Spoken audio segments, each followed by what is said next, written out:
Welcome to another edition of More Than a Mortgage. This is our first fireside chat. I'm Mike Black, your host. This is my partner, Tom Merritt. And this is an episode where we talk about more than interest rates and loan programs. We talk about real life situations that can help you with your home buying experience and process. And today, couldn't be more excited. We've got our guests. We've got Laurie Bish and Michael Bish with Goosehead Insurance. They own their own franchise. One of our trusted partners. Really appreciate you guys joining us today. Well, thank you. For coming by. Arsana. Yeah, thanks for having us. It might be the first and the last outdoor, at least in the morning. Yeah, maybe. We just thought we'd bring you guys out here today to detoxify a little bit. Exactly. Get the sweat flowing. Sweat flow, get your day started off right. So Good. We missed our opportunities. I should have brought some marshmallows. There you go, right? Get the hot dogs and marshmallows. Roasting guests. Well, Anyway. Love it. we might switch this to the evening so we get hot dogs, marshmallows, and cocktails as There we opposed go. to hot coffee and sunburns. There we go. So we'll see. Okay. But no, we wanted. We really appreciate you coming. Like I said, we wanted to bring up a really pertinent topic that we are finding in our industry, and I think people, anyone that owns property or is starting to realize really coming to the forefront is insurance, and whether it be the cost, whether it be the changes, and so I guess just kind of start things off. Talk to us. What's the environment like? 2025. Where are things going? Where have they come? And what's going on in the insurance world? You want to start? Really, most of these insurers have had a really hard time here in the last few months. I know everyone thinks they're just out screwing you over, basically, and they're not. If you look at all the financials, their costs are way out of line with the revenue that they've taken in. And so it's taken a long time. The marketplace, you look at the environment. Shoot, we just had a heavy rainstorm here a couple of weeks ago, and the city of Chicago did its job and shut down the sewer lines and flooded everybody's basements. Oh, So we had a geez. little local issues down there. So it's things like that. The environment continues to cause much more havoc on homes. We're looking at just people forgot how to drive during COVID, and so the accidents are more severe. And again, technology, right? We got a lot more stuff going on in the cars. I could give you a little inside baseball in terms of the financial side. Those insurance companies, it was easy money before the financial companies. A lot of home equity or a lot of equity funds were buying. Laying off risk and getting some cash flow from there, but they've all exited the market. So the insurance for the insurance companies is a lot tighter. Those rates have gone up. The significantly. reinsurance. The reinsurance is what that is. So, yeah. So it's been a hard market, but for the most part, we shouldn't be seeing the 40% increases in home insurance. We shouldn't be seeing 40% increases in auto insurance unless you make a claim. But Is that just because they've gone up so much and it's now just kind of getting to that equilibrium to a certain extent? Equilibrium between the revenue and the cost that they're paying out. So. And they're ready to become profitable. Like some of these companies are like, we want to take on new clients. We're ready to grow again. So that's where you're going to see, and having options in the market, which is what we offer. Not all companies are doing it at the same time. So Yeah. some companies, like, one company just told us they're dropping rate, they want customers. Yeah. Okay. So like, excellent, right? And so that's where you've got to have different companies to have your clients shop. can you Yeah. speak to that a little bit? How does Goosehead differ from a lot of your typical State Farms and Captive. Yeah, I mean it's really the best of both worlds. So we own our agency. We are still that agent. We're the one you're going to call. We just have options. It's a choice mentality. We've got over 30 plus different companies, and in this market, it's everything. It's Yeah. everything having an option. There are three ways that you can buy insurance. One is you could pick up the phone and call 1-800, insure me, and buy your own insurance. And unless you're, you can probably do okay. You're going to have some gaps in your coverages, and you're not going to really get expertise advice on what you should and shouldn't have relative to your assets or what you do for a living. You can call a captive. You mentioned State Farm. There's a handful of those that sell only one product, and they will sell you that one product, but they've got risk models, and they will price that out accordingly to however they perceive your risk, your property's risk, your location's risk, and all of that.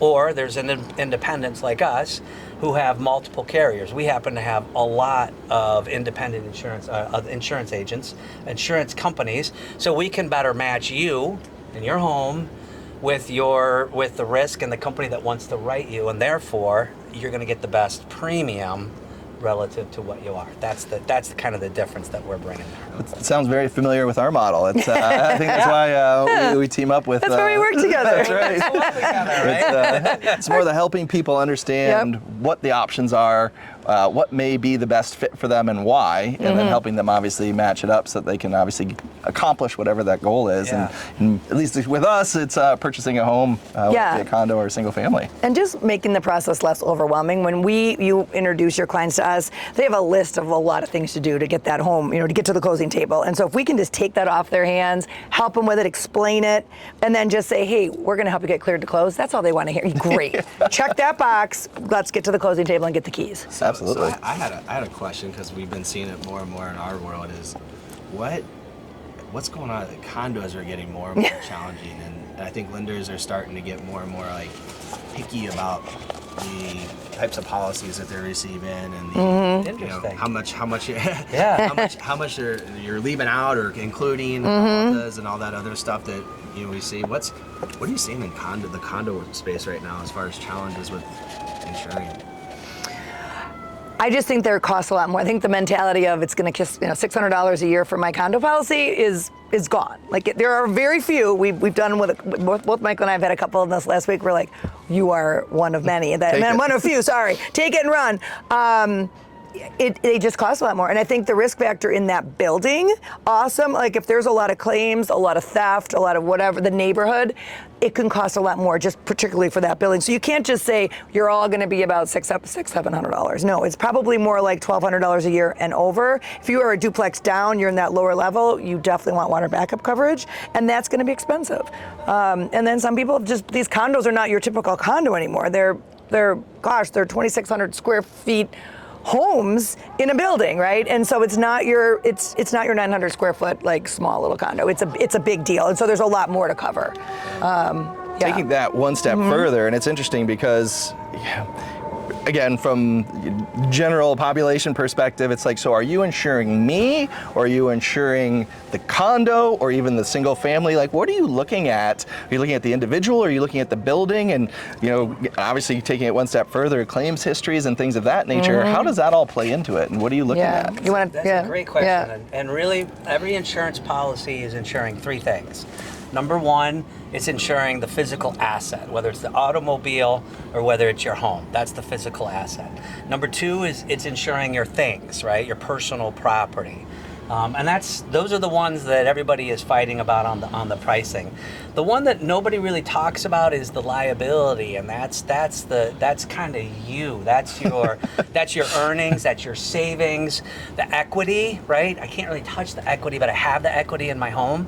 That's the kind of the wild card in insurance, that you really want to make sure that you have that coverage properly aligned with where your assets are. Now, right, when you're first buying a condo, right, you're scraping everything together, you don't have a lot of equity, but that's going to grow pretty quickly, right? That's yes, nature that's the goal. Yeah, that's why we're doing it. Right? Well, so we want to make sure that no matter what happens, like if you do something where you're sued, that you don't have to draw down on that equity and pay that off. So that's kind of the one that it doesn't make as much sense relative to everything else you're doing, but it's probably the most important one. Super important. Okay. So would someone's, and I know we were talking even a little earlier about a story. So an individual that you've been talking with, looking to move, has had multiple claims on that property.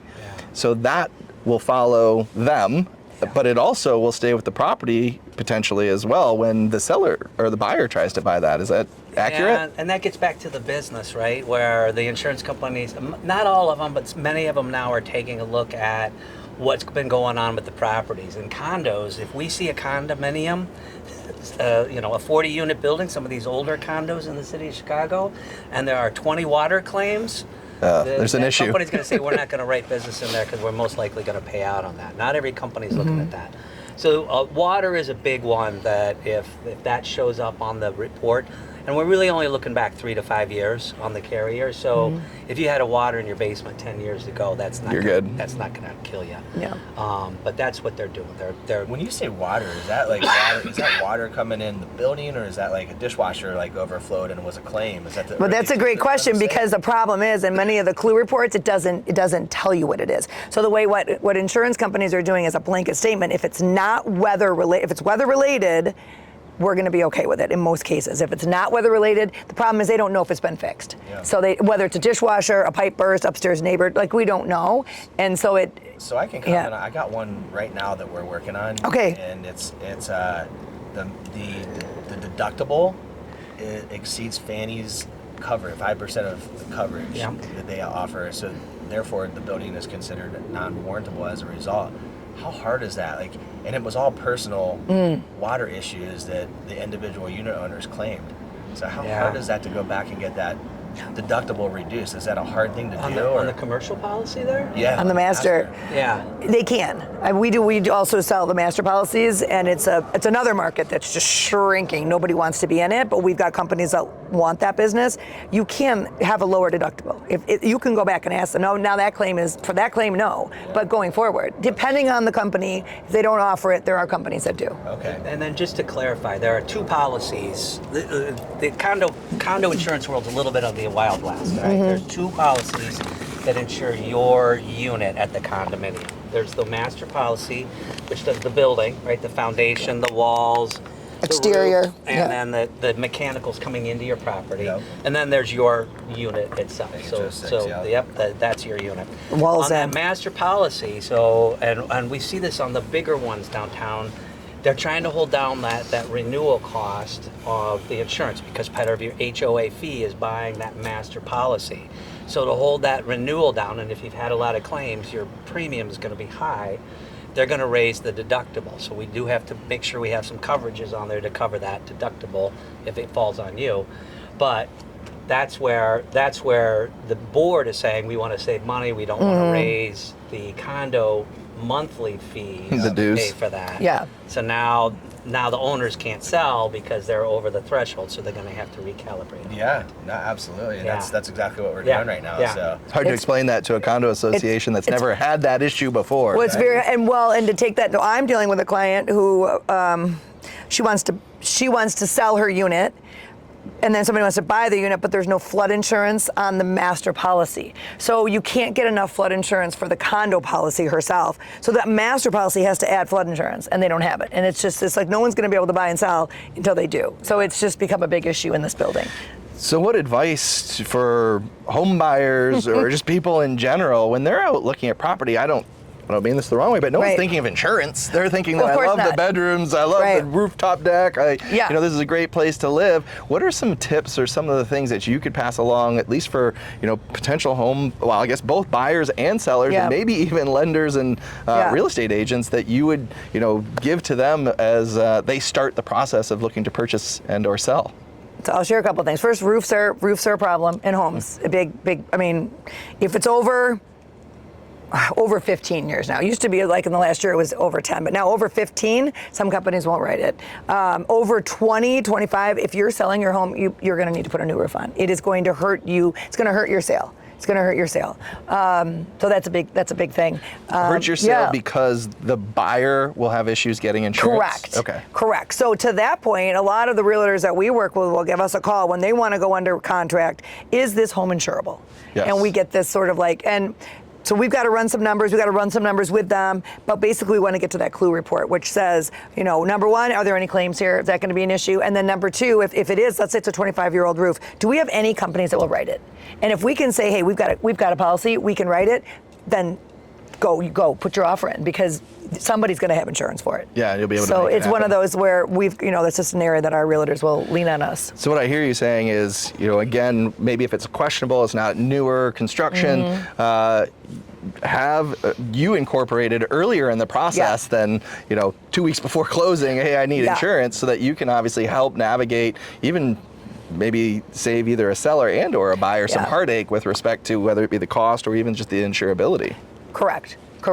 Yeah, definitely. What is your, I just had a process, because this is like in our world too, but how do you guys help clients prepare for like a policy or homeowners insurance? Like, what do you guys do for clients rather than just like have them focused on the cheapest rate? Because I think that's like, in our world, the same thing. It's like you can get the cheapest rate by going online and finding an being a online commodity, vendor, or like, you know, being a commodity. But what do you guys do specifically in terms of helping that client understand? Because I don't, like, when I'm in insurance, I'm confused. I'm like, what's going on right now? It's like things flying past my head and I have no clue. It's like Chinese almost to me.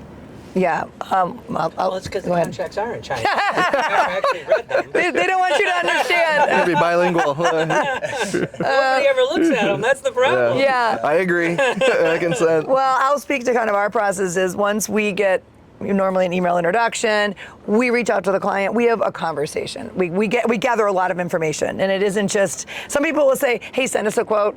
That's not going to happen. We're going to have a conversation. We need to know about them. We need to know about the property. We have a lot of questions about the property. We can see a lot online, but they have more information, or they'll get us more information.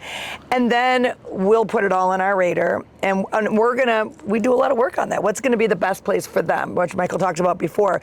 But then we don't just send them a quote and say, have a great day. We walk through it. Some people care more than others. Some people want to know every coverage, and that's what we want to explain to them. Yeah. And then I always tell people, we lead with coverage. We're not looking for the cheapest. And you shouldn't be either, as you're buying this beautiful new home. Let's talk through it. And if there's things that aren't important to you, then we're going to adjust them. I mean, it's at the end of the day, it's your policy, your home. But let's go through it together and make sure that it makes sense for you. So if I hear you, it's the more consultative. Absolutely. It's not like one size fits all. No. It's like one size, whatever size fits you is correct. What put you in. Information to make informed decisions. And even then, once you find the carrier that wants to write business with you, right, in your house, there's lots of variables inside that carrier that we can, if you're a worrywart and you're worried about everything happening, we can take care of that. And if you're somebody who says, I hate insurance, I'm not going to pay for anything, I have customers that say, I hate you, I have to talk to you once a year. I'm like, okay, that's okay. Strip everything out and we'll take it all out. She's fine with that. That's okay. As long as you know what you're getting. Yeah, and note the file. And we always say, note the file. Going back to that, though, I mean, the fact, this is what I love about Goosehead and why I love to work with you guys is because it's not just a transaction up front. Yeah. You just said it. Like, I have to talk to you once a year. Yeah. You guys are calling your clients. You're talking through. Yep. Like, hey, maybe there's a better coverage that came through. And that's one thing that I just absolutely love and rave about. Relationships. For my clients to you guys. So. We appreciate that. No, absolutely. I mean, and we tell our clients up front, if the mortgage changes, let us know. Like, there's just a lot of things. If this happens, let us know. If you're going to file a claim, call us. Don't call the company. I think that's another great 100%. tip that, 100%. again, we've talked about but haven't discussed here. So if I've got a $1,200 bill and the deductible is $1,000, should I file that claim? 100% no.